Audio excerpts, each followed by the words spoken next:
This episode is brought to you by Google Chrome. You think you know a browser, but Gemini and Chrome? That's new. It can help you with practically anything on the web, like restoring a vintage motorcycle from a 50-page restoration blog, or finally break down that long article you've had open for weeks. Gemini and Chrome is here for it. Ready to make anything online make sense? There's no place like Chrome. Check responses, setup required, compatibility and availability varies, 18+.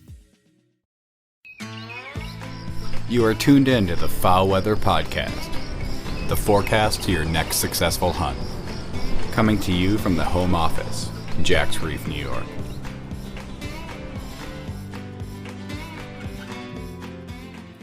Agriculture is the number one reason for wetland and grassland loss in North America.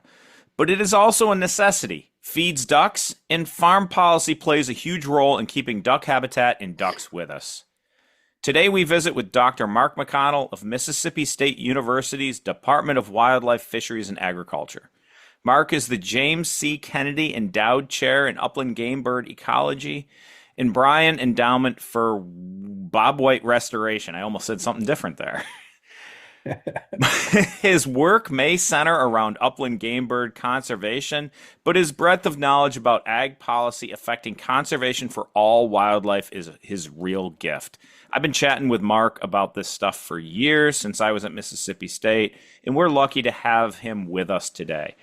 Dr. McConnell is well known for his understanding of precision agriculture and trade-offs and complements between healthy farms and healthy wildlife populations. Mark, thanks for being with us today on the Foul Weather Podcast. Happy to be here, man. Thanks for the invite. Always glad to see you still kicking and moving around. Yeah, I'm just a little over 50, man. I'm going to be with us for a while.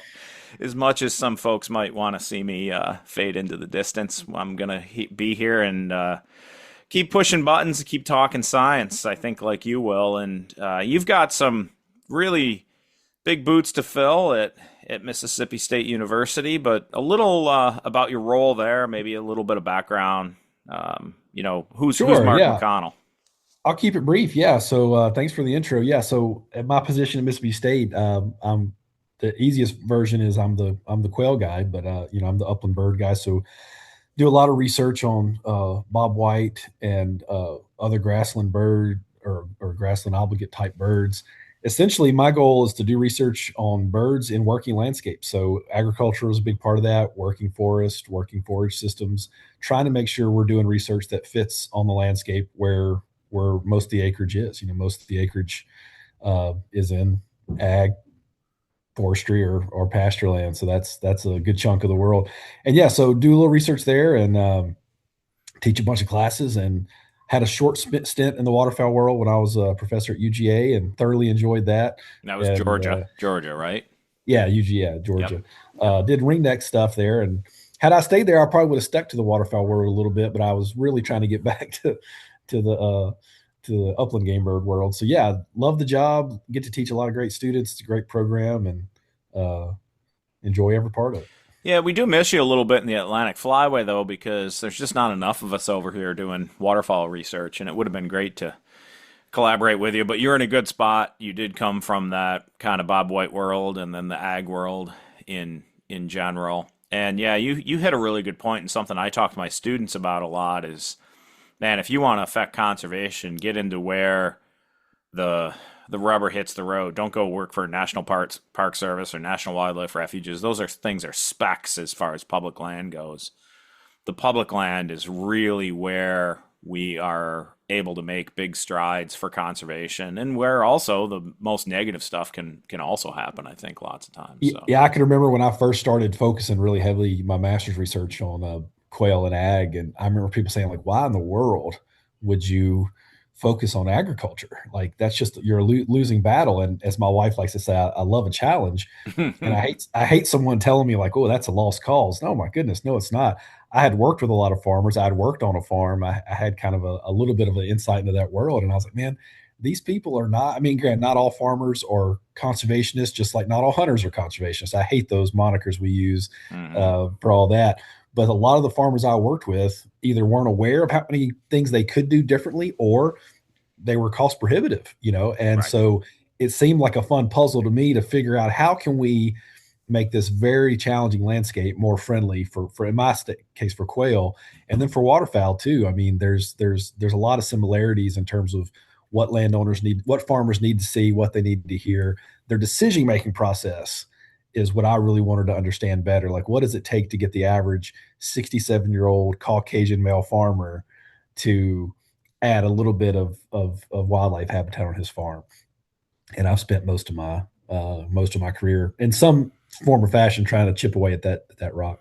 Yeah, and you multiply that little bit of acreage, across millions of acres, and it adds up That's right. pretty fast too. So, and one thing I always run into is like when I talk about being a good steward of the land, that seems quite different sometimes from the traditional, farmer. I'm a good steward of the land too, and I think a lot of that is like, where do you meet in the middle? And some of it is just maybe a lack of recognition. I mean, we did this episode with TRCP recently, and they're talking about trying to get water quality in Chesapeake Bay back. And you got farmers that have, had their cattle in streams and hayfields right up to streams for 3 generations. And there's just this lack of understanding that was once trees and it once had a buffer, right? Because when you grew up, that stream was always leveled, flat, ditched, and the cows were in it, and it's just considered normal to you. So, and they're like, well, we're good stewards of the land because we got places for our cows to drink. Yeah. Right. And so that mentality that word stewardship, is like, this quote unquote stewardship just has different meaning. And the conversation has to happen to then move the needle a little bit more towards like, hey, y'all can still have what you have previously because we got better water systems, and we can probably put trees in here and keep increase the water quality downstream. So anyhow, I'm glad you brought that up. Like the term stewardship, and this will go right into. I promise listeners we're not tangenting here, although we'll have several tangents to this hour. Not too many. We keep it to an hour, bud. So. The spectrum of stewardship. You're right. Like I work with a lot of farmers who, hey, just not mow. If I can get them to not mow their ditches, right? That's usually my first step. And that is a conservation activity, or that activity, the lack of that activity is conservation friendly. And to some farmers, hey, that's enough to be considered steward. Other ones, when you hear farmers talking about, is like, hey, I'm taking care of my soil, or I'm using the soil to its best ability, and they consider that stewardship. And then you go on the other end of the spectrum, and you got guys that are taking land out of production and putting in wetlands and integrating every aspect of they can to make their entire farm, and that's a whole different level too. So the where that stewardship comes in, it's different for every farmer.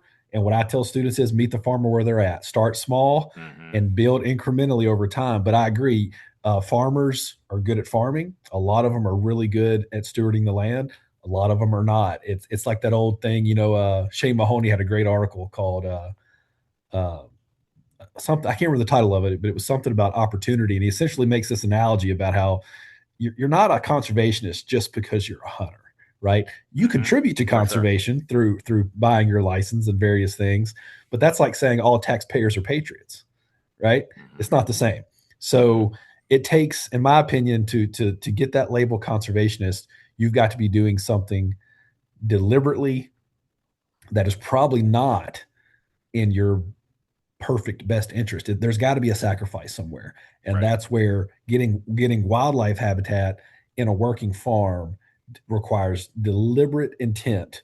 And oftentimes, not always, and I've got data to show it, but oftentimes there's going to be some sacrifice either financially or functionally, one way or the other. But a lot of farmers want to do it. A lot of them just don't know what their options are. And that's where we come in.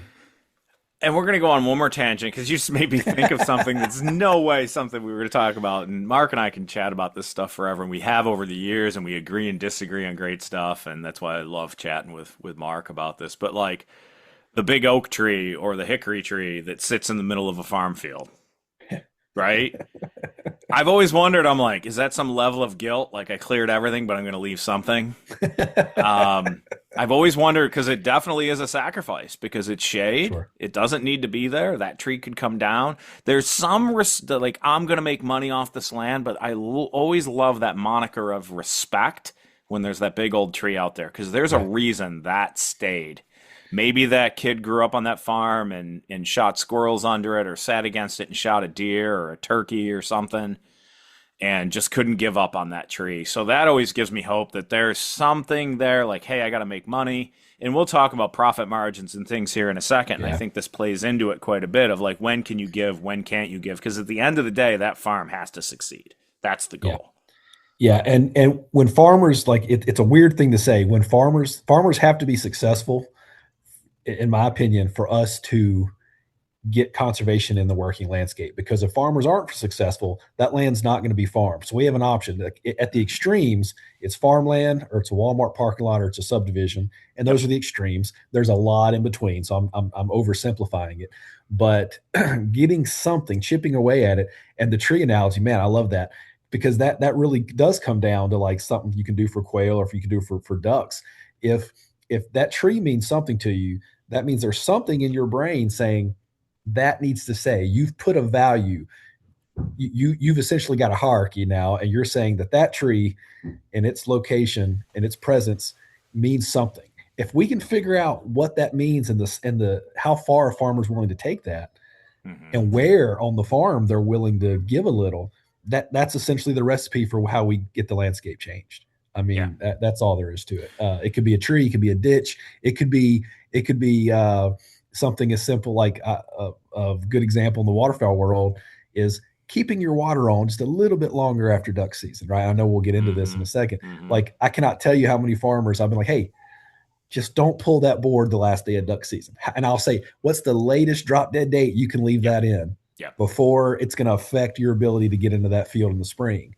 And I'm like, just tweak it a little bit. And then, and if they see that benefit, they see a bunch of ducks in it. I got some good examples in Arkansas. They see a bunch of ducks in it postseason, and they're like, "Oh man, I am doing something for these birds." And you are. Yeah. If like I've always said, if you can, let the ducks tell you when to take the water off. And there's a little trade-off there. Sometimes they want to stay. Sometimes you need water off. But man, if the ducks are telling you they still need it and you don't have to have it off, just leave it on. Yeah. Agreed. But so it's a little bit of weather stuff. It's a good lead into this. And before we dive into the ag stuff a lot, how's the growing season been going in the South? Kind of looks like y'all been pretty darn wet, or this little El Nino thing. I say little El Nino thing. It's going to it's going to turn into a monster. But how's it been treating y'all so far? Well, I'm glad you brought it up, because you were the first person I heard predict what it was going to look like this year. And then I went to our mutual friend Calicut, and I was like, what does that mean for us duck season in the lower Mississippi Valley? And he was walking me through what the predictions are. I was like, oh God. Here right now we're pretty wet, and we have been. But as I'm sure, I don't know what it looks like where you're at up in Yankee country, but down here, the one thing that I think you can unify a lot of people on, like, climate change, whatever, is like, look, forget all the political stuff of it. Just focus on what you see. All right. It is undeniable in my latitude that instead of getting 10 inches over the course of so many weeks and maybe 10 to 12 rainfall events at varying levels, we're getting it now in 3 rainfall events, and we're getting a deluge. Right. And it's a really good, it sucks, but getting that much, most of our soil is not ready to hold that much water that in that short amount of time. Whereas used to, that water came over the course of, a couple months. Now it's coming heavy, it's coming hard, and it's a really good motivator to protect your soil, do things like that. But so far right now, from what I'm hearing and what I'm seeing, we're having a pretty good crop. We got some really good timely rains. I saw some non-irrigated corn the other day in the prairie of Mississippi that's probably going to hit 200 bushels. Just incredible. And then, of course, so we've got plenty of moisture in the ground right now. We were pretty dry early. It's turned around a little bit. So yeah, I think we're looking for everything else holding constant. Of course, what happens down here is, as you remember, right when it's about time to harvest everything, hurricane season picks up. And if we catch a hurricane right about the time a lot of the beans are coming out, farmers end up taking a hit there because they're waiting. But usually we dodged it last year. This year looks, the thing with the El Nino coming, it depends on the timing. It causes a lot of shear over the Atlantic Ocean, and it tends to break up those systems before they get here. I don't know what Africa dust looks like. Africa dust going over the ocean shuts them down. That was last year, like when they predicted a lot of them, and then we just got tons of dust. but it doesn't mean that they won't exist. It's just the likelihood of them forming is a lot lower. Yeah. So, but you got to keep tuned in and see what happens with those. It's a law of averages, right? Like over most years under an El Nino, we just don't get as many hurricanes that develop, but it doesn't mean that one big one won't at a certain time. Yeah. So From a cropping standpoint, yeah, we're in pretty good shape right here in the Deep South for the most part. I mean, if you even look at the drought monitor, there's a few spots in Mississippi where we're a little below average, but for the most part, we've been in good shape. And there have been like really big rainfalls, and like Corps engineers and others keep getting blamed for flooding people's low fields, and that's where like guys are. You got duck hunting clubs in low land and things like that, and they got corn flood out and other stuff, and I just don't know. Sometimes this stuff is just like what you're saying. It's a deluge, and it's got to go somewhere, and they're making decisions. And where's it going to go? Is it going to go in a productive farm field? Is it going to go into a residential area, or is it going to go into your lowland wetland reserve program or whatever you got? And you're pushing the limit of planting corn in that anyway, and planting other crops. And so, I said it a long time ago. I'm like, there's two things here that really speaks to moist soil this year. Is like, you could throw seed at the soil, equipment and seed at the soil, and it's going to cost you a lot with the risk of it getting flooded, which I thought was going to happen, and people saw it. Or you could just run moist soil. And then the other thing, I was like, what are you producing that amount of seed in the high carb for? Well, it's mallards. If we're going to really be truthful about it, it's shooting mallards. And this looks like, if we hit a very strong El Nino, I love the term. People make it up. They call it a Godzilla El Nino. Like, let's just give it like a monster name. It's a monster El Nino. Those ducks are going to hold up pretty hard, long. And so what are you shooting? You're shooting your green wings. You're shooting your gadwall, your widgeon, your pintail, your shovelers. You're shooting your other ducks to a large degree. And so those ducks run on moist soil more so than, mallards use it. They need it for that nutrition and the diversity. But my comment is like, just scale it back. I think some people listen, some people are doing it, but I really think that needs to be the mode of operation this year. And so if you lost a crop at this point, I would just chuck, if you want to supplementally seed it, fine. You could probably just disc it down and get a response yet. So a lot of it comes down to the way crop insurance works and the way prevented plant works and the payment structures. You got to be able, certain things have to happen at certain stages, and you've got to be able to document that if you want to be compensated. So if you've got crop insurance and the crop germinated, it came up and then it failed, at best the payment's going to help you break even, but generally barely even that, especially right now with input costs where they are, and we can get into that. But if it's too wet, and this is what we had a couple of years ago when we had the big flood in the Bachelor land and the Delta and all through there, where the Corps was really taking it on the chin, just about everywhere.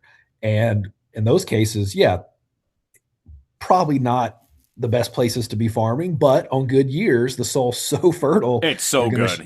You're gonna hit 300 bushel corn, on a lot of that ground. So they got prevented plant payments, and then they couldn't, and then of course, as with almost any crop, rice, corn, soybeans, there's pretty much a drop dead date where if you're not at your latitude, if you're not in the ground, you're looking at a predicted yield loss, right?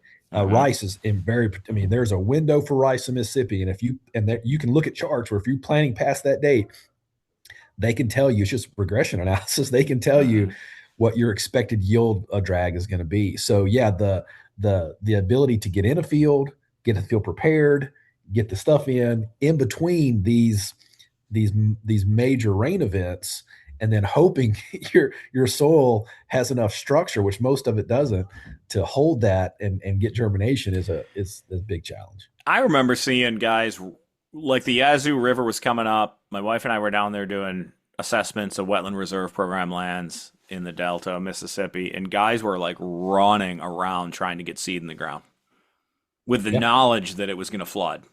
Yeah, because you can't get the crop insurance. You can't get crop insurance if you didn't put anything in. If you don't have a loss. And look, if we get into the Farm Bill stuff, there's a big challenge, in my opinion, on what signals. Well, I'll hold that in case we get there. But you got two things. You got two things in the Farm Bill, right? One is saying, hey, here's some vulnerable, risky ground. Here's a program or a series of programs you can enroll it and get paid to keep it protected. Mm. Oh, we're also subsidizing 60% of the crop insurance premiums on average in the US. So, hey, here's some risky ground, but here's this safety net. So it's almost like one end of the farm bill says, hey, don't farm risky ground. And the other end of the farm bill goes, you kind of want to farm risky ground. Here's a backup plan for you. So these two things are colliding. And there's a whole debate on how to fix that. That's probably not tenable for this conversation, but farmers are trying. What I want farmers to do. Yeah, we could go like way into the weeds, pun intended, but what I want farmers to do is view in this challenging commodity market, and it is, I mean, especially now, and we'll get into that. I want farmers, and this is what I spent most of my precision ag research on. I want farmers to view conservation as just one additional economic tool in your portfolio, right? Diversify your income streams on each field. View your field zones just like you would any other investment portfolio. You've got portions of your field that are super productive. They're probably driving your profitability on that field. You've got some that are dragging it down. And most of that, from my research, shows, and not just mine, Bruno Basso's and a bunch of others, that stuff's low year after year after year, right? It's consistently challenging. Well, what if you diversify that income stream on those acres to something that's more consistent? Now your field is a more diversified portfolio, and you're buffered from these challenging weather events. And when you mean more consistent, what do you mean by more consistent? For the Great question. So if you enroll a portion of a field in conservation reserve program, even if it's in a wetland practice for waterfowl, right? That payment for the life of that contract is the same payment year after year. So if it's a 10 or 15-year contract, you're getting that payment per acre regardless. Doesn't matter what the commodity market. Less risk. Almost no risk. Yeah. Right. But yeah, maybe still some risk. But maybe not risk of lower return, maybe. Yes, there's an opportunity cost associated with taking that land out of production, because you could have made money if you had a really good year, or if that, conditions were right. But in the volatility we're dealing with in the weather, some really consistently vulnerable field regions are just better invested in a constant return. If they can't grow corn real well, they can grow grass and forbs pretty darn well. It doesn't take a tremendously fertile soil to grow plants that the wildlife benefit from. So we've been pushing that for a while, and other people around the country are too. And when farmers embrace it, it works really well. We've got data to show, we've shown simulations where we can increase farm profitability by 26%. Just through strategically enrolling conservation, right? So there's a way to do it. It requires a relationship with the farmer, and the farmer understanding, like we were talking about before we hit record, what their degree of certainty in these projections and predictions are. And hey, what are the odds, right? So like I did an analysis years ago when I presented at the Duck Symposium back in grad school, I think back when it was in Memphis at the Peabody. And I actually took some yield data I had from a field in the Delta, and we actually ran it through a bunch of scenarios over time. And what it showed was there was a portion of the field backed up against the woods that on wet years, the woods flooded, it flooded into the field, crop sucked. On dry years, that section was some of its best ground because it had more moisture, right? Yeah. So we just asked the farmer, said, look, you've been farming this field for God knows how long. How many years out of 10 on average are you making money by your own estimate on that part of the field? He was like 2 to 3, 4 if I'm lucky. Right. Yeah. Well, from an economic mitigation standpoint, that's a no-brainer to me. We can enroll that in CP23, put a levee around it, get a constant return, let it be what it wants to be, which is a wet site. And hey, if the farmer wants, he can put a duck blind in it and lease it out for, I don't know what a pit blind in the Delta goes for now, but I'm guessing no less than 10 or 15 grand. Right. So what a great way to diversify your income stream. Well, this is why long-term weather forecasters and people are like grumble about it all the time. I'll use an example from our part of the world. Folks that make snowplows and parts for snowplows, right? The same plow doesn't exist on trucks forever. And they're like, well, we can't just make all these parts without knowing that somebody's going to need them. And that's based on wear and tear on the plow. And so they hire a climatologist, a long-term climatologist, someone to predict what the weather over the next 10 years is going to be. If that guy is right 75% of the time, wrong 25% of the time on what the winter is going to be, guess what? It's better than 50-50, and your company makes money. And so these folks understanding, if there is a way with the weather stuff to understand if you should enroll or not enroll, That's helpful. And folks should be Yeah, looking at long-term weather because it's getting better and better. It's not just random chance as to whether it's going to be wetter or drier. And if you can then say, man, over the next few years, it really looks like this pattern's setting up, I should probably enroll this stuff. Or if the pattern in general is going one direction for you, you're that's seeing right. it over time, right? Yeah, So, what I love about farmers is they they spend so much time on their farm that they have a really good understanding of patterns over time. What mhm. we've known we found through our yield analysis is they know where the low yielding spots are. If they've never looked at their yield data and actually run it through an analysis, they really often don't know how much money they've lost on that acre or sub acre, but they know it sucks, right? I Mhm. can't tell how many times, go, oh, yeah, I've got a bad spot over there. I'm like, well, how much you losing? Oh, I don't know. And then we show them and say, dude, you lost $200 an acre on that part of the field. Mhm. And that's not now the whole field itself is still profitable because he's got those really high productive regions. But yeah, if we can show that's a good point. If we could just show, look, because farmers love to understand the weather and they're always trying to predict the weather anyway. In fact, to this day, my wife jokes that, hey, if we need to find if it's raining, you call my father-in-law. He's a he's a crop consultant and he knows the weather because his entire livelihood depends on the Yeah. weather. Yeah. You know, uh, so yeah, I think there's something to understanding that volatility and prediction. Say, look, I can't tell you if it's going to rain 10 inches or 14 inches. What I can tell you is what we're seeing is a massive increase in the volatility of rain events. Mhm. And so it's either super freaking dry or it's super freaking wet, Yeah. right? And Yeah. that is not sustainable to anybody managing a crop that relies on rainfall. This episode is brought to you by Google Chrome.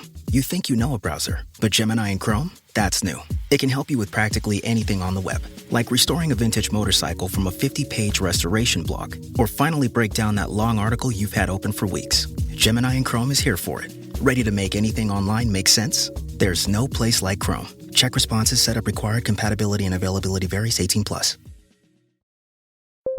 When you need to build up your team to handle the growing chaos at work, use Indeed Sponsored Jobs. It gives your job post the boost it needs to be seen and helps reach people with the right skills, certifications, and more. Spend less time searching and more time actually interviewing candidates who check all your boxes. Listeners of this show will get a $75 sponsored job credit at Indeed.com/podcast. That's Indeed.com/podcast. Terms and conditions apply. Need a hiring hero? This is a job for Indeed Sponsored Jobs.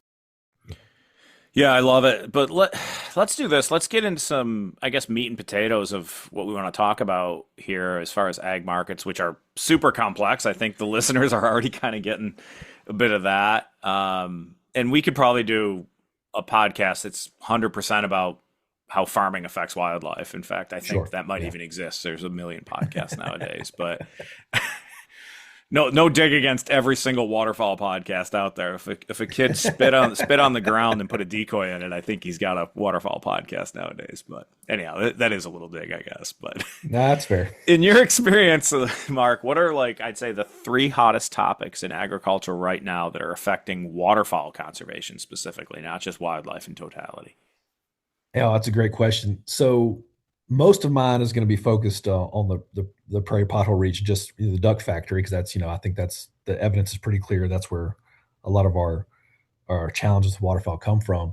The one I think is going to have the most impact on the future of waterfowl of the next 20 years is just the expansion and intensity of tile drainage.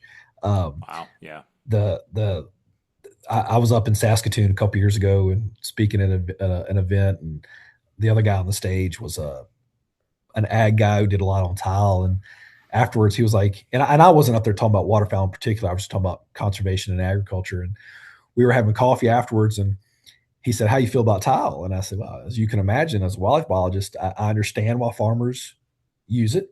I understand For sure. how good of a tool it is for the farmer." I said, "But certainly, ecologically, I've got a lot of not too happy about it." And of course, he said, "Totally understand." He walks me through some stuff and the economics of it, and it was a really good conversation. But what scared me was him telling me what the future was going to look like. I mean, there's people they're putting tile in the Delta of Mississippi. Yeah. I mean, Calca and I watched a guy put it in, come back from a duck hunt last year. I mean, it's going in everywhere, Hmm. and what that's going to do to prairie pothole wetlands and the challenge that presents to just maintaining certain levels of water in the duck factory, I think is going to be our biggest challenge. We've got to find ways to.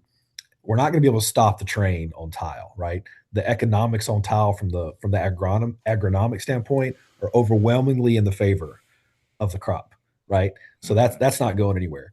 But we need to be thinking of more approaches to either permanent and or permanent protection of wetlands, especially small wetlands, and some way of incentivizing. And again, I'm an incentivized guy, farmers. I get that not the only way, but regulatory in the United States, regulatory actions have benefits, and there's documented cases where they worked really well.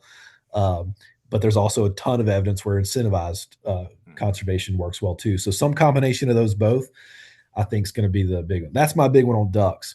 More broadly is just our overall ag conservation policy in the U.S. So we're on number 2 now. So you went number 1. You feel is drain tile, big time, and the ducks. rate it's going in and the advancements. So we're on number 2. Go. Yeah, and number 2 is going to be kind of it may be multifaceted, but it's more broadly just what ag conservation policy looks like in the U.S. farm policy portfolio, right? So we are now 2.5 years past when a farm bill should have been whatever. And it right now, I mean, they did a markup. I don't know. I haven't heard yet if where we're at now looks like anything's going to pass. But the infighting in Congress and all this stuff, the fact that we have gone this long without a new farm bill. So I don't know if you saw the other day the news, we enrolled 2 million more acres in CRP, which everyone seems is like, oh, great. But we were about 2 million acres away from the cap anyway, because the cap's really low right now. So it seems like there's a massive need for it. And I think there is, but if we hit that cap, now, about 1.5 million acres are going to expire, give or take every couple of years, whatever. And that's fine. So you're going to always have this. But if we don't get an increase in the cap, the acreage cap of CRP, I think we are looking towards not just on waterfowl, but a lot of other challenges in the ag wildlife interface, because that program is not the only program that helps, but the documented benefits over the last 40 years are substantial for ducks specifically. And so you're basically saying that the cap, like the rate of conversion is greater than like what we could offer. We need to be able to offer more to farmers, basically. What I would say is more farmers in a down farm economy, which we're in now. We're at a challenging farm economy. Sure. Typically, farmers look to conservation as a way to stopgap, right? Get them through the hard times. They're not going to be able to pretty soon because we're about maxed out on acreage, right? And so the cap has got to be lifted. Now, the Secretary of Agriculture, I don't think, can lift the cap by themselves. I think that has to go through Congress. They can do a lot of things. Vilsack was really good about tweaking tiny things that were beneficial for conservation when he was Secretary of Ag. Secretary Rollins, I don't know where she's at on some of this, but generally speaking, if the cap stays where it's at and we're almost near it, all we're going to be able to enroll each year is the acres that expired the year before. Right. We need a massive push. At one point when I first started in this, by the time I met you, we were at 30 something in 2007. What, 30 some odd million acres? In the known, direct linkage between CRP and duck production was there. Like we knew it was doing it, right? It was grass on the ground. Yeah. And a lot of that, like right now, a lot of the acreage that just got enrolled, a lot of that is grassland CRP, which is essentially grazing fields that are just, getting some protection. I have some challenges with that model as well, because I don't know if we're getting the same bang for our buck. But again, I'd rather it be perennial grass with cows on it than it be tilled up every year, so there's some give and take. The other thing, Mark, that happened that I've beat the drum on a little bit here is we diversified CRP. I mean, if you talk about the North American Wetlands Conservation Act, that was the vehicle for the North American Waterfowl Management Plan. All that stuff came from hunters. I'd say conservationist scientists also pushed very hard for CRP, and very specifically in the core of the grasslands and the prairies originally. And now CRP is just everywhere, and it's diluted, and it's going into places, to me, that don't have the impact or the initial intent of CRP. It'd be great to expand it, But I'd almost like to see it shrunk back to the prairies because it's where it is needed. Grasslands are the most endangered ecosystem on the planet, just second to wetlands. I don't know, whatever rainforests, I think there's plenty of them compared to those two in general. We've got that going on, but not for ducks, obviously. But I'd like to see it shrink back to focus on the prairies more regionally in general, CRP. And I think it's just gotten watered down by going too many places for too many things. So that's an interesting point. There is a faction of folks in the policy arena that want to see more state and or regional control. Like, for example, hey, you get this many acres federally, each state gets this many acres, and then it's up to the state leadership there to determine how you allocate that. That does float up every now and then, and it will continue to. And there is, in my opinion, some merit to that. I think it could be implemented in a way. But right now we've got kind of this broad policy, and then we do have kind of a step down approach, and there is priority and push in certain in the states and Dakotas, especially for that. But you're up against, and this goes to my third issue, you're up against, even right now, in a very challenging commodity market. The thing about commodity markets is if you just go back and go to look corn or soybean prices over the last 50 years, right? You're going to see a bunch of this, right? Yep. And that volatility in the commodity market makes it very challenging for farmers to make an economic decision about pulling land out of production, because they're like, all right, right now, input costs are high, crop prices are not great, so the margin of profit shrunk. But farmers that have been doing this for more than 5 years know that's not going to last forever, right? Mm-hmm. Eventually, soybeans are going to go back up to $16 a bushel. And when they do, if we get a relief where input cost separates a little bit more and it goes up, that's a gangbusters year they can capitalize on. But all the contracts in the Farm Bill for conservation are 10 or 15 years. Right. So my last issue in terms of in the ag sector with ducks is, and this goes for everybody, this is not unique to ducks, but I think it applies to ducks too, is the payment rates we're currently paying farmers to take land out of production are nowhere near, in a lot of the range, nowhere near competitive enough to compete with a farmer making that decision. And right now, what we've seen over the last 3 years is they've consolidated the soil rental rates dramatically. And we were just on a call with FSA and talking about this. So they're Farm trying Service Agency for those. Farm Service Agency. Sorry. Yep, you're good. What they're trying to do, and they've tried, and this is not unique to this administration. Every administration tries to some varying degree. They're trying to simplify and make it less complicated. Which great, Farm Bill's complicated, no doubt. So right now what we've seen is if your soil rental rate, you used to be your soil specific soil rental rate. So if you had really good soil, you were getting a really good payment for it, right? Right now, what they've done is they've consolidated those closer to the county average. So if you've got really good soil, your soil rental rate got pulled down to the average, right? Or think of it as a bell-shaped curve, right? If you're on the high end, you got pulled to the left. If you're on the low end, you got pulled to the right, which is good, right? So you're getting more. You're getting more, right? But it's become very, very, like I have had farmers tell me, like, hey, I was going to do it, but the soil rental rate's gotten too low. I can't afford to take that out for that. Like I got a landowner in the Mississippi Prairie who was going to get $29 an acre to take something out of production. He can lease it to a farmer for $75 an acre. Yeah. Right. No one's going to, so we have to reform or restructure how conservation payments in the Farm Bill are work so that farmers it should not be expected that if you do something good for the environment, if you are a good steward, you should not be expected to lose money. I'm not saying you should get rich off of it either, because that's a whole nother challenge.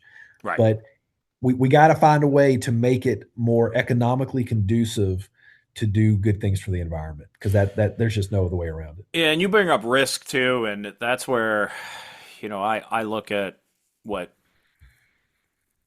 corn per bushel, soybeans per bushel are doing kind of regularly. Just go check it out. But I also because I Google this stuff all the time. My Google news stream throws up all this stuff.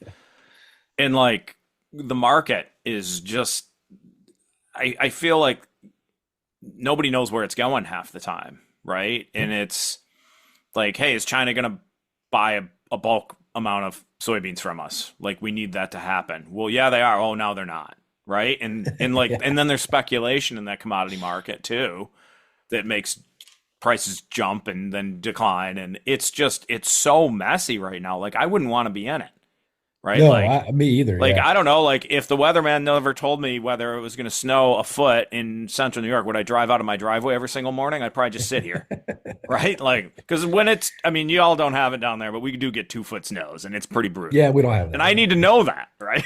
Like, should I go? Should I not? Like, no, I agree 100%. Yeah, and so. that's one of the things. So like corn's, I think, sitting around $4 ish right now, maybe just over it, right? But the input costs for corn input costs are always going to go up. The question is, are they going up at a rate greater than you'd expect, right? Yeah. And right now you've got, so here's the thing, farmers are a snapshot of what a farmer's dealing with. Let's say you go up to a farm and say, hey, let's pretend we're not in upstate New York, somewhere cooler, right? Let's say we're like, in North Dakota or something, and you're trying to get a farmer to do something. And let's just say he's got a portion of his field that would line up really good to have some nesting cover for waterfowl up there.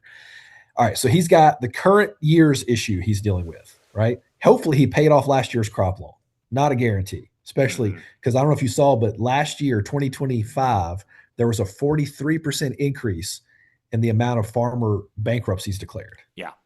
And in certain sectors and locations more than others, but yes. Yeah. Absolutely. Yeah. Yeah. So you've already got that. So let's assume maybe you've got last year's crop loan done and you're operating in a good situation. You've got the weather, you've got the input cost, you've got the cost of your equipment. Just, have you seen what a tractor costs these days, right? You've got that. The interest rates on loan farm equipment are higher, right?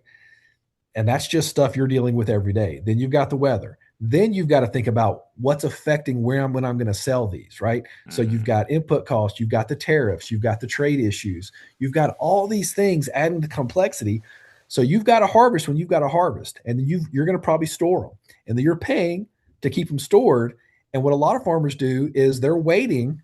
They're waiting to watch the market, so hopefully they can sell and book those beans or that corn at a higher price. But every month they're staying in storage. It's not a huge fee, but it's a fee, right? There, you're chipping away at that. So at some point, if the volatility of the market doesn't give you a somewhat of a clear signal that it's worth it to go ahead and sell, you could be sitting on those things and keeping them in storage for so long. And then, like you said, who knows what's going to happen tomorrow? Yeah. Like you said, we did get an email. There was a news thing. China's going to buy some more soybeans. And then all of a sudden it's like, oh, wait, no, they're not. Can you imagine what that does to a guy who's trying to make a decision that affects not only his livelihood and his families, his communities, but here's the crazier thing. What affects the likelihood of that land staying in farm ownership? Which is better for wildlife than it being a Walmart parking lot or development or solar panels any day of the week. Mark, hold that thought, because I want to talk rice next. Let's do it. And we'll be right back. My friends across duck country, time to step up your calling with Beckman Game Calls. These beauties sound like a duck. Just have a listen. First, a real hen mallard, and then the Edison in the flooded timber of Arkansas.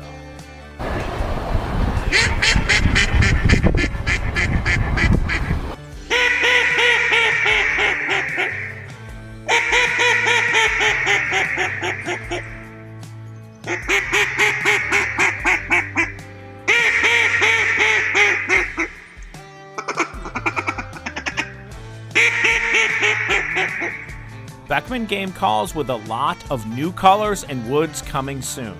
Both the Edison and the Groundbreaker calls are adjustable to your air pressure, and the Groundbreaker is the first adjustable cut down on the market.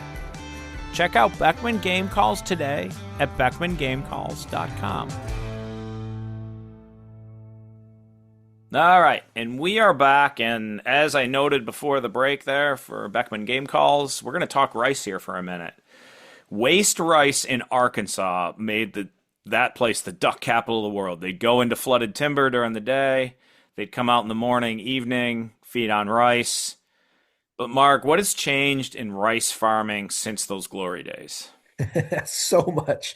Let's just do a whole podcast. I mean, I shouldn't eat all this material in one podcast, but we got a lot. No, you should get a really old Arkansas rice farmer who's done it from, old Yeah. school to modern equipment. So everything changed, right? So the equipment got bigger, the fields got bigger, right? Uh, the the efficiency of the equipment got better. So I can remember when I was an undergrad at LSU, the first time I heard one of Sammy King's students talk about, hey, they actually, I think it was Sammy King, it's either him or Andy Nyman, I can't remember. They went and looked at, they were like counting waste grain post harvest, and they were showing like, look, this is going down, and going down at an incredible rate because the equipment's getting better, it's getting more efficient, it's getting bigger. So there's bigger equipment, less less waste rice on the ground. Uh, the other thing is the varieties are getting shorter, right? So what a farmer's trying to do is get a crop seed in the ground and get it harvested as fast as they can, because the longer it's out there, the more subject to the environmental fluctuations and the climate and the weather there are. So you've seen everything: corn, soybeans, rice. The varieties are getting shorter and shorter so they can get it in and get it out faster, which means it's oftentimes getting harvested sometimes a lot faster if they planted it faster. So in the deep south, especially, you've got all these things I've already said. Then here's the big one that we two last big ones that I know of. You got shorter varieties, less waste rice on the ground, and then post harvest manipulation has shifted. Yep. Right. Yep. The number of people just rolling or just burning like that, or just mowing that stubble, versus the people that are just like, let me just go ahead and disc it under. Right. So you've got that going against you as well. And then the last thing I'll say, and I don't have data, just my anecdotal observations, Calicut and I talk about this all the time, is I can say I feel like I do not see near as much rice acreage on the ground in Mississippi as they're used to, at least where I usually go. And what is out there, not near as much of it flooded as it was when I showed up here 20 years ago. Right? Well, it's some of that's less duck hunters. I mean, if the ducks aren't showing up, guys are getting out of it, and there's not that incentive. The farmer's not getting that lease money. And so what's the point, right? Like, why would I pump? I mean, I'm not pumping water on. I'm not holding water on. It's just not with the price of diesel. With the price of diesel, yeah, why are you going to run that power unit to get that water? Run that for several days or a week or two. Yeah, you're right. So the landscape's changed, and then what's happening in the field has changed dramatically. I talked to a rice farmer last year who told me that he was going to leave a lot more stubble than he normally did because he thought it would look good to ducks. And his neighboring farmers were like, what are you doing? Like almost ostracized. Like, what are you doing? And I hear this all the time. There is a follow the herd among farmers for sure. Yeah. I hear this all the time. I can name 3 farmers I've spoken to that have lost dear friends and or relatives simply because they switched to no-till and cover crops. Yeah. Because it's not the conventional wisdom. So yeah, those are the big things I see in the rice world. But those have been happening for a while, and at some point, I think we're probably going to flatten out. There's only how efficient a combine can get, but and input costs are really high too for rice compared to other things. And so if you look at like farm foreclosures and stuff like that on rice farms and things in Arkansas, I mean, this year was like, I don't want to quote that it was a historic high, but I know it's really high, right? There's a lot of financial woes around rice. So if it's not rice, what's that stuff go into then that's maybe less productive for ducks typically? Well, it's a real challenge. If it's not, you and I were talking this the other day, there's ground, in my opinion, there's 2 simplified ways to look at it. There's ground that can only farm rice, and there's ground that can farm rice.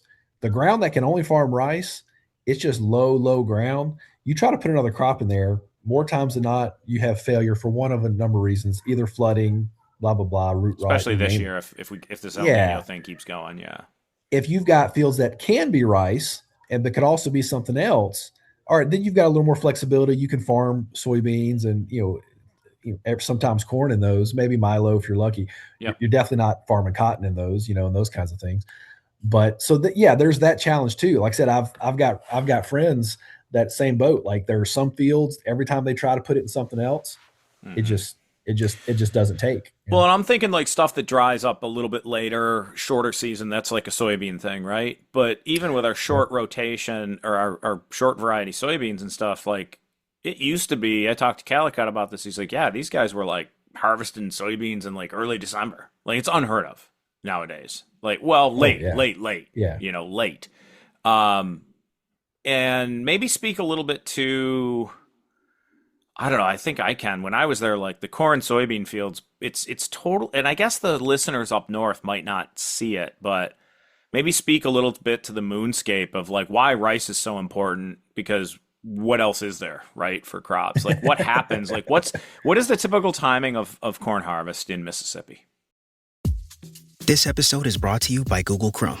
You think you know a browser, but Gemini and Chrome? That's new. It can help you with practically anything on the web, like restoring a vintage motorcycle from a 50-page restoration blog, or finally break down that long article you've had open for weeks.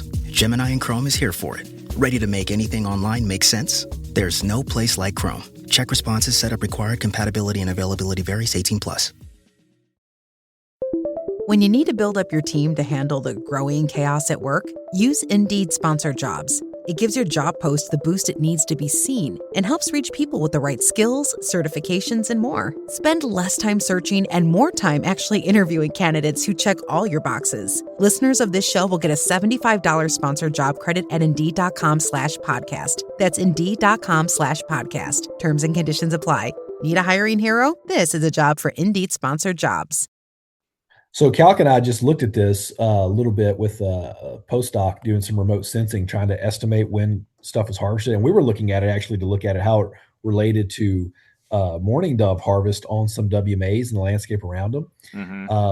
So if you can go to like NAS and type in Mississippi corn harvest, and I'll generally, dove season opens that first Saturday, generally in September around here. By that time, usually, and there's some variability in here, usually 50 to 60% of our corn has been harvested. Some years more, some years less. So it moves back and forth because of the rainfall, right?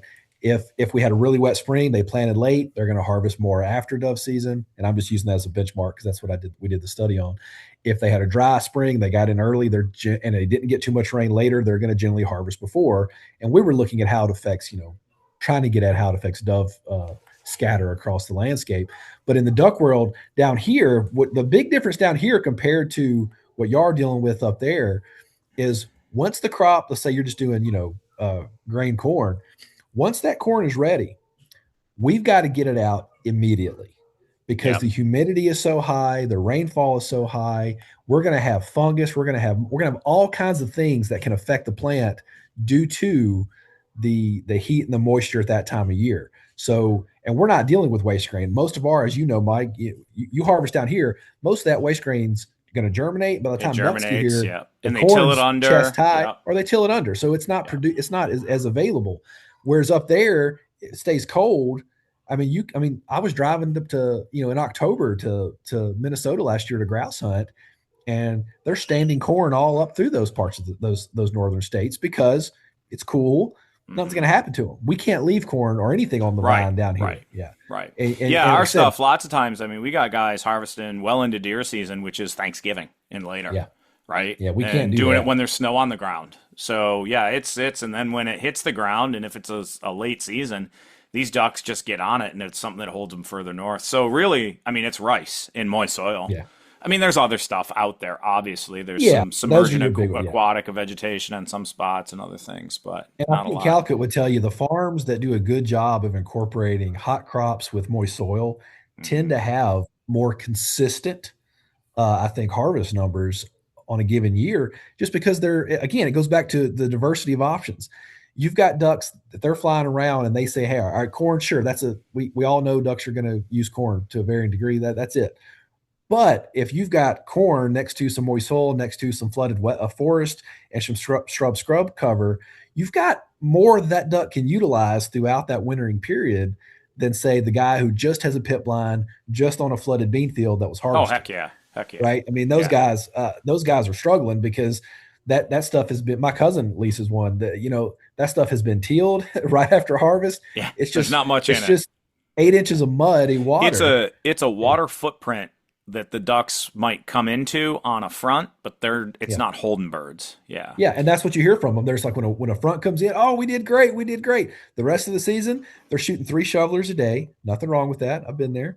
And every year they're increasingly frustrated, people I hear from, about the lack of ducks. And I'm like, all right, well, what are you doing on the place you're leasing, or what are you doing with your farmer or whoever is in charge to diversify your what the ducks have, and they're like, well, we don't have any control over that. Yeah. So For sure. it's a shitty. Sorry, you can edit the shit word out. It's a unfortunate situation to be in. We could just say how to put explicit down if you're okay with it saying it. Logan usually does a Bobwhite whistle when I cuss on Calicut's podcast. So, that's nice. That's nice. Hey, I got to ask about tariffs. I'm going to jump on that one. It seems like a thing that is affecting farmers in general. Just, I guess it's something to keep up on. Sure. Just general thoughts, like what's it doing, I guess, to farms, and then really like maybe think about the conservation. Is there a conservation perspective in it? I think there is a conservation perspective in it. So the us putting a tariff on another country's stuff is not.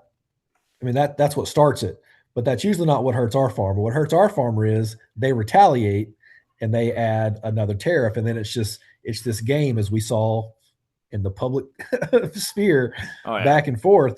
It's this game on, all right, you gave me 10%, I'll give you 15, blah, blah, blah, blah, blah.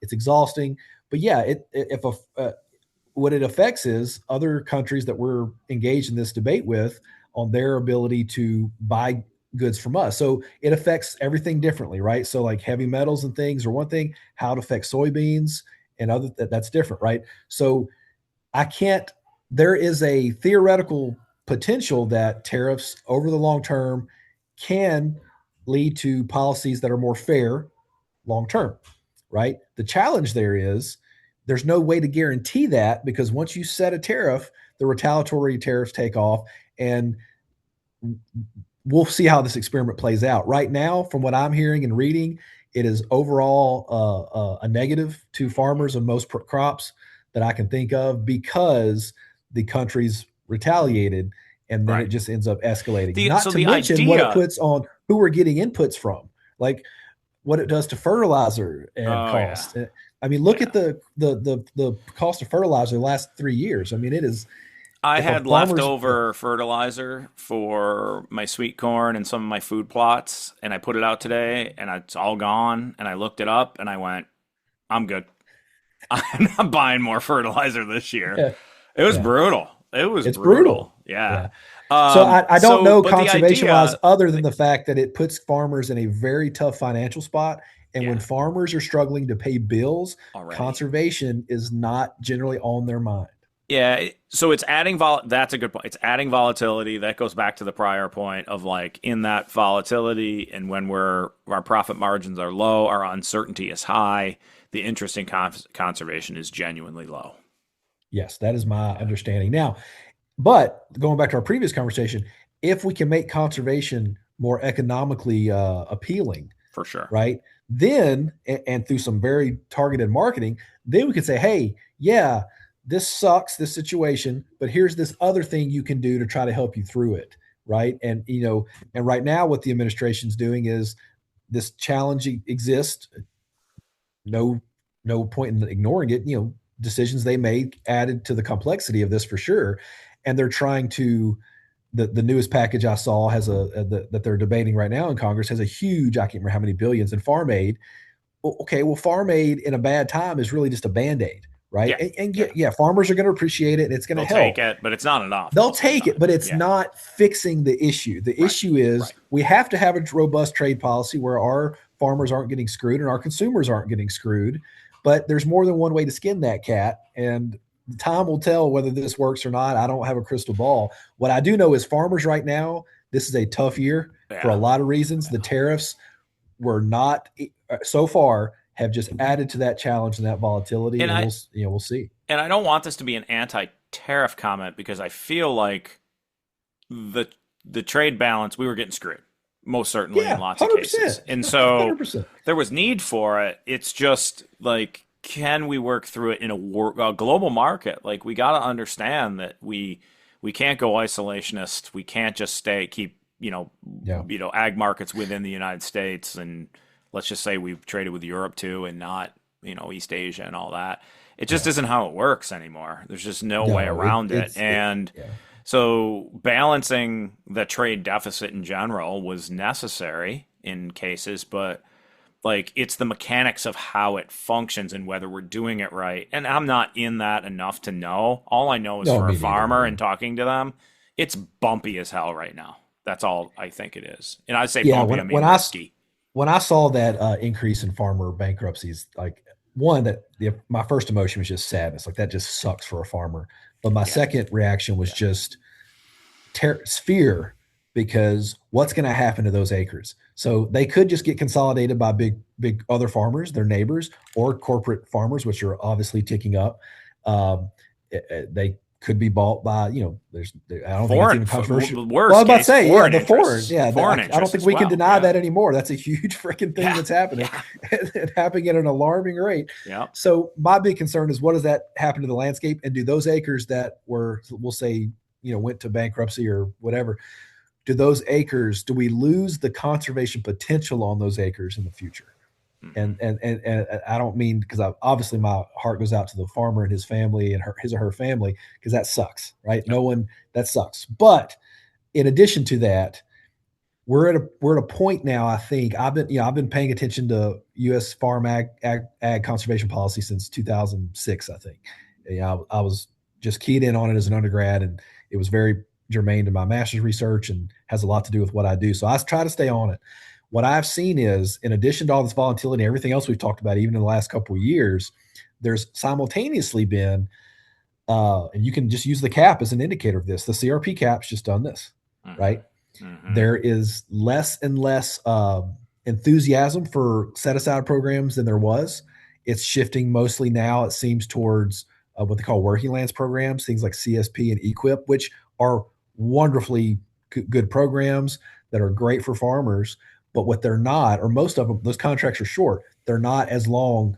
So like a farmer could say, put in a pollinator practice for 5 years for an equip practice and get paid pretty good on it and provide a ton of benefits to pollinators and other ecosystem services. But after that contract's up, he or she can disc that right back under and put it in corn. Yeah. Right. So figuring out a way to where conservation is not just a stopgap. It's built into the economic projections and portfolio of the farmer. That's how we keep acres on the ground. Yeah. Right. Yeah. Because acres for 2-3 years is one thing. Acres, you look at how much CRP, and I've tried to get at this data. It's really hard to pull out of the national databases. I'd love to know how many acres have been in since 1986 that are still in continuously. Yeah. Yeah. Those might as well be perpetuals almost. And there's a whole argument against the legality of perpetual stuff now. There is. But from an investment standpoint, if you're spending today's dollar and getting it in perpetuity, you don't even have to have taken economics to understand that conservation investment in the sense that it makes. Well, and this goes to one of your other questions, I think that was further down the line. So if I go out of order here, but you're good. What you just said is a really good point, because right now, for the first time in my career, the last 7 years, I have seen more interest. Historically, Mike, when you started your career way before mine, but when we started not bad, ours, old dude. Thank you. That was I just thought I'd throw that dig in there. You're good. Go. How many times was there a meeting where conservation people and ag industry people were, one, in the same room, and two, having the same conversations? Almost never, right? Never. I've joined this organization, Field to Market, and a couple of others where I'm in the kind of the interface, and the interest in the value chain up and down from the growers all the way to the people who are selling the product, the interest in conservation or sustainability, wherever the hell regenerative, all the buzzwords, is higher now than I've ever seen in my career. I have spoken at more meetings with ag industry people in the room asking me what are our options to make to, and granted, they may just want us green stamp it to put another price on the product. Honestly, as much as I hate that, I don't care. We've got industry people now seeking out the conservation and the scientific community to figure out how to make the ag landscape more sustainable, right? That was never the case before. So what we've got to show, us in the wildlife science community, we're actually behind now, because we're not talking to enough ag industry people to say, hey, here's what we know. Here's what we know we can works. provide you. and here's what we can provide. Yeah. I stood at I was at that meeting in North Carolina, the Sustainable Ag Summit or whatever it's called. And one of the leaders of, it was either Nutrient or one of the fertilizer companies got up there and said, we are willing to sell less fertilizer to show our consumers and our people that are buying our products, and to show the people buying food that we care and we recognize we can be more strategic with fertilizer. Yeah. That I'm sitting there going, like, if you'd have told me at the beginning of my career I would ever hear this from a fertilizer company, right? And they're right. No. Well, some of right? that is investor stuff too, because the people who are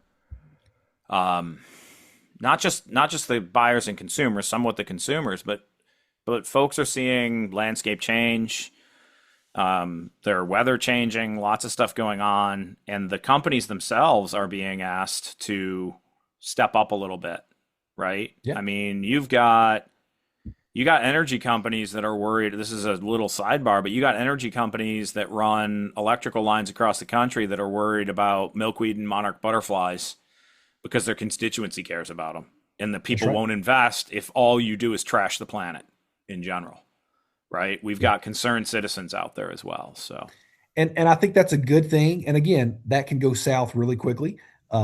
We can put that energy in the wrong focus. A few years ago, not that many, I'm a huge fan of cover crops, right? A few years ago, there was a lot of national attention for cover crops, and they kept using the word carbon sequestration. Well, that's a silly reason to do cover crops, because they don't really sequester that much carbon, right? And because they release it later, right? It was nonsensical in my opinion. There are a million good reasons to do cover crops, for right? sure.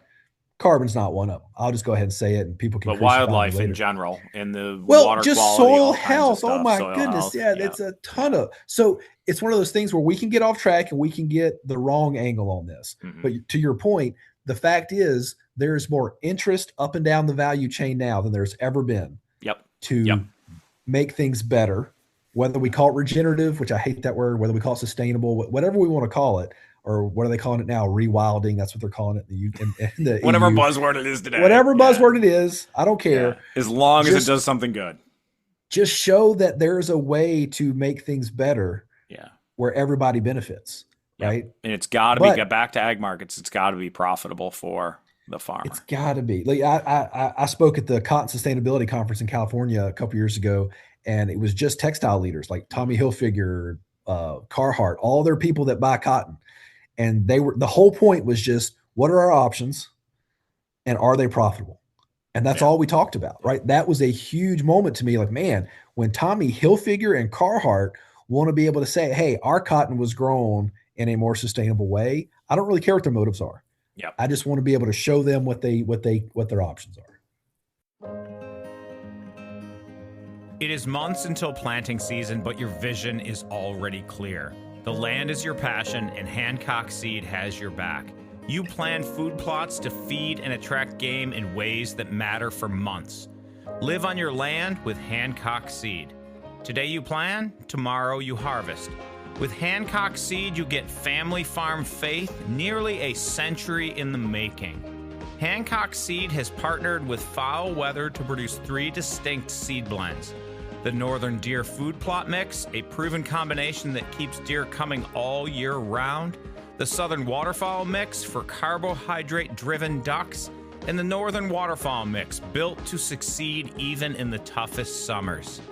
Hancock Seed specializes from turf to plow and beyond. Find them today at hancockseed.com. That's hancockseed.com. We all know that feeling. Every waterfowl hunter knows the feeling. You're motionless in the marsh at first light, watching birds work the spread, hoping this season is as good as the last, hoping that the future has birds working the spread for generations to come. At the Theodore Roosevelt Conservation Partnership, the mission is simple: to guarantee all Americans quality places to hunt and fish. For waterfowl hunters, that means safeguarding habitat and migration corridors and creating more places to hunt, so strong fall flights and good hunting opportunities aren't a thing of the past. As the nation's largest coalition of conservation groups, TRCP brings together hunters, anglers, and conservation partners to make sure the future of waterfowl hunting stays strong. Learn more today and join the TRCP by visiting trcp.org. All right, Mark, you might not be a full-blown duck person, but we're going to let you do duck duel anyway. So your friend and prior roommate, Heather, now Harris, did this last week, and she works with grassland birds and sage grouse and stuff like that. So if she can do it, you can do it too. So we're going to give you like a question about harvest, sex ratios, BPOP estimates, and it's Luckily, just the over-under. Luckily, I only see Heather like once every 5 years, so she can't give me too much crap if she outscores me here. Yeah. Well, I'll pick on her because she really, I think, missed on a bunch of them, but she just went with gut feeling, and that's fine, you know. But, Scott Stevens, John Devney, a bunch of good folks are on here. So it's going to be fun to see. I think we're going to get a tie somewhere in this eventually, but Devney I bet you we've had like 10 people Devney now. So, but you do understand over-unders from like the betting world. Yeah. All right, we'll dive right in then. And we're going to start with the duck capital of the world, Arkansas mallard harvest for last year. The over-under is 500,000. It was over. Based on, you think it was a better year, better weather? What'd you hear? No, I could have sworn I thought I heard they killed like 530,000 mallards or something like that. It doesn't. The number doesn't exist yet. That was just heard that. I'm thinking, which year are we talking about? So the last season. So not the data that's out. Oh, I ain't giving people data that's out. You got to predict what's going on. So it's last season. So when do I find out if I'm right? Okay, we're going with over still? I'm still over, yeah. All right. Total duck population in the traditional survey area for this summer, 32 million. And most of these numbers are about what it was last year, so you can think in comparison. For this summer, what it's going to be? 32 million, over or under, in kind of that mid-continent traditional survey area. I'll go with under on that one. Okay, I think you're wrong. I think it's been a little wetter, but we will see. It's possible. It's totally possible. It has been pretty wet up there. Yeah, but it didn't start wet, so it's possible. Mallard population in the eastern survey area, someplace you're not really super familiar with, 1 million estimated abundance. Who cares about mallards in the I'm just joking. Surprisingly, a lot of us, right? You'd like to see your black ducks, but it's what we got. Lower. Under.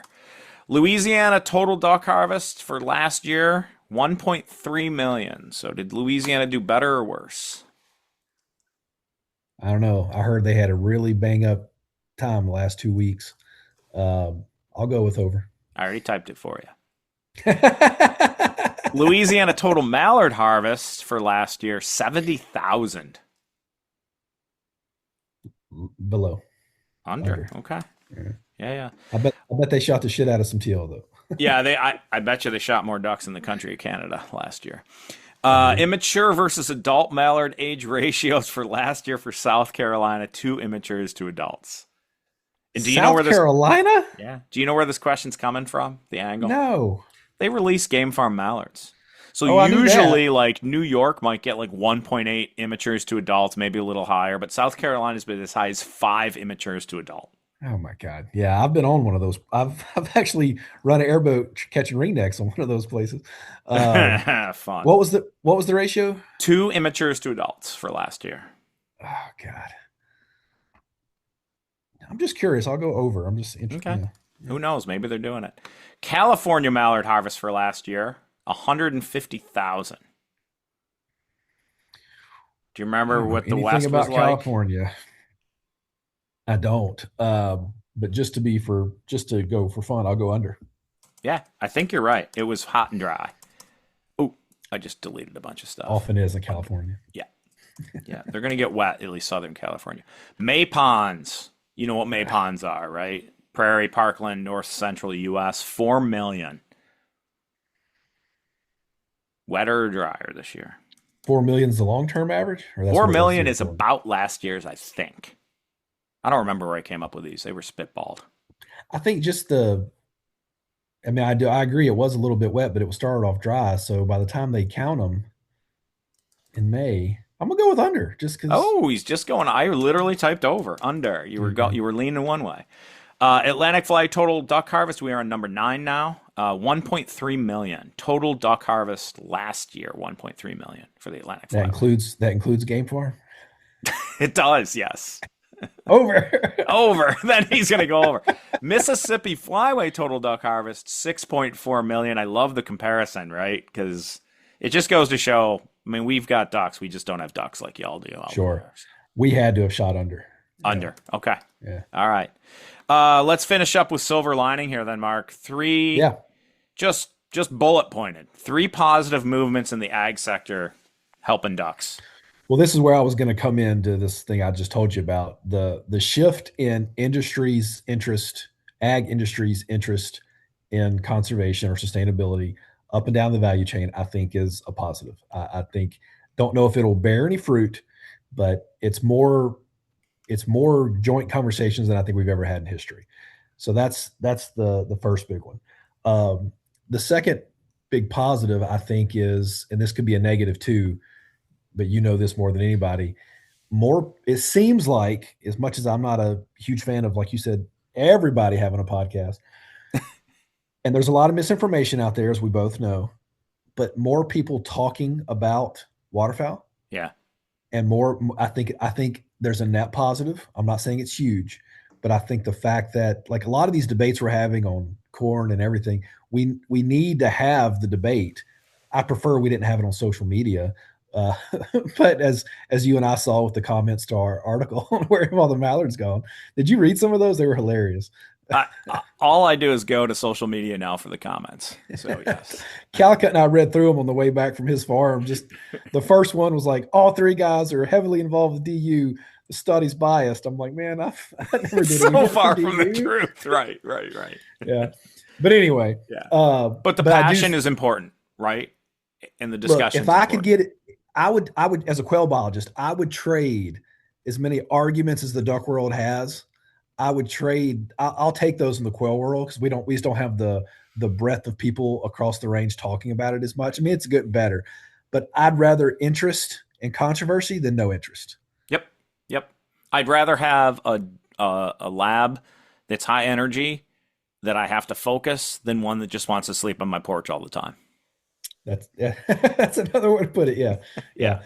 And the third and foremost, man, I don't know. I guess I'm just optimistic that I have faith in our profession that we're going to keep chipping away at this, and it's going to make things improvement. The science that we're doing, that you're doing, that other waterfowl scientists are doing, that Calicut's doing, I think these are all a reaction to the fact that a lot of people still care and they want to know more about ducks and they want to manage them better. So I think I say renewed, and I don't know if there's more duck papers now than there was 10 years ago, but it seems like there's more GPS units on ducks right now than any time previous, at least in the Mississippi Flyway in my career. Mm-hmm. And that doesn't mean that's always a net positive, but there's we've backfilled a lot of positions too at universities, and so I think we're pumping out more practitioners, people that want to go work for national wildlife refuges, state wildlife management areas, nonprofits, etc., with a waterfowl focus.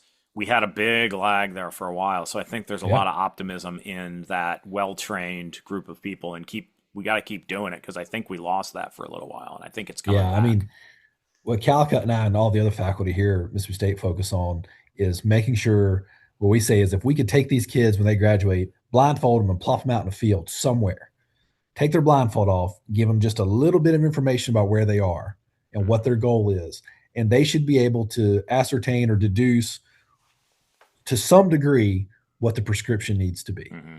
Right. And if we can train enough people to do that and continue with the high quality science going on, I do think, I think we're going to, I mean, if that doesn't make things better, then our profession doesn't really stand much. And I want them to be able to talk to hunters too. I think that's a big portion of it, is like get dropped into a rural community and be at a duck check station and be able to actually talk with folks like you and I can. You know, that matters. And maybe that matters a lot for just reputation and just knowledge, passion. Yeah. And you've probably covered this on another podcast. I don't know. I'm sure you have. And I don't want to get into R3 things. I'm not a big fan, but at all, really. But what I do like Fair. is Fair. trying to get students hunting. Like we do the Delta waterfowl hunt here. I know Yep. you do that too. Yep. Calicut and I try to take, he's taken a couple of my grad students who have never hunted. You know, we try to do that. Getting people out over decoys and talking about having these conversations, like you and I and Calicut and Straub and everybody did in Heath in grad school. We had the talking hardest about, conversations that then you ended up having as a professional. Exactly. Like that, sometimes you need a duck blind to talk about what needs to be talked about. And, you know, so I think getting students out, like you said, making sure if they're not a duck hunter, fine.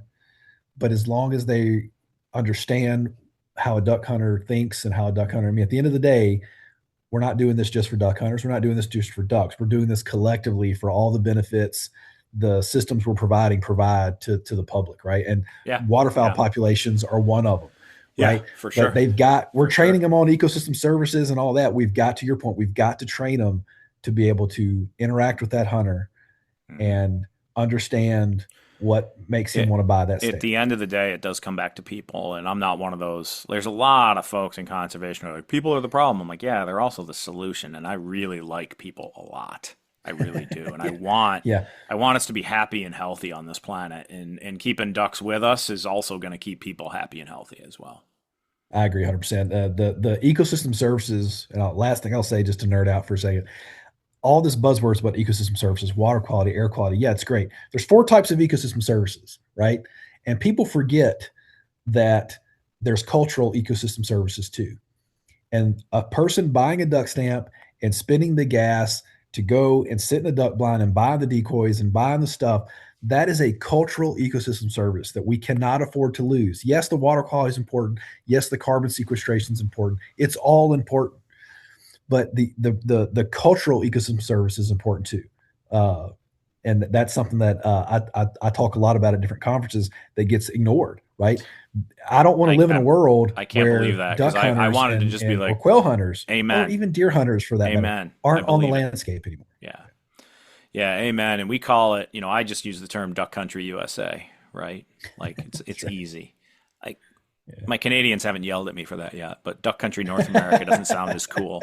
Hey, I do have to note that we were together at the North American Duck Symposium in Memphis many moons ago. This might have been over an adult beverage at a pub out on in Memphis somewhere. And you really pushed me to release a media outlet focused on the weather severity index and its capacity to predict duck migration. And I have to thank you for that.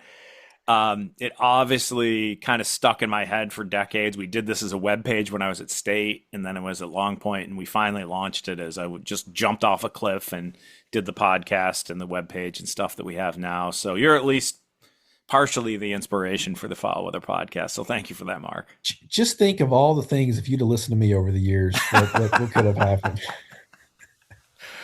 I'd be as great as you, sir. I can remember me, you, and Chesh at, I guess it was Barrister's back then, whatever the bar was above Restaurant Tyler. And we got into it over the term going green. And it was just me and you screaming at each other. I don't remember that at all. Well, again, we were probably all, enjoying, whatever the beverage deal was. And I remember Chesh trying to like, calm down, you're making a scene. And we were like on the balcony. So we're like at it. And somebody came up to you later and like, hey, like straight, like, are you and that guy cool? I was like, oh yeah, that's my buddy Mike. We just yell at each other. This is just what we do. So this is how you learn. And as we got older, we get along better. So this is the best conversation we ever had. It's also going public. But I didn't yell at you at all. Folks should come hang out with us sometime and see us behind closed doors. It's a hoot. So Mark, it's been a pleasure having you on the show. Love to have you back in the future. Your breadth of knowledge about farming, how it affects ducks. It's been great to hear about it, and didn't get to hear about your hunting exploits. Maybe next time, but we all pursue these critters. We all have a passion for it, and obviously the ag markets play a big role in it. I hope the listenership really learned from you. I learned a bunch today, so thanks for being on. Man. Thanks for being on, bud. Yep, anytime. All right, folks. Thanks for listening, and as always, may your skies be filled and shoot straight, my friends.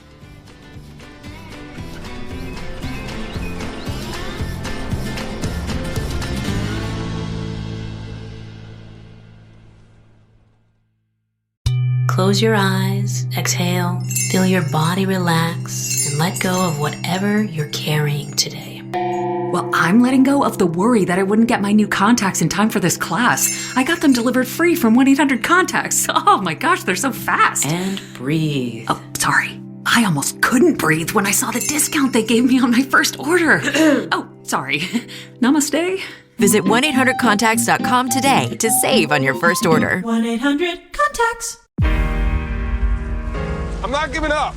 I am selling the building. The final season of FX's The Bear. The restaurant is flooded. Everything's either going to be okay. No, stop! Or not. We are outgunned and we are outmanned, but we have each other. FX's The Bear, the final season. All episodes now streaming on Disney+.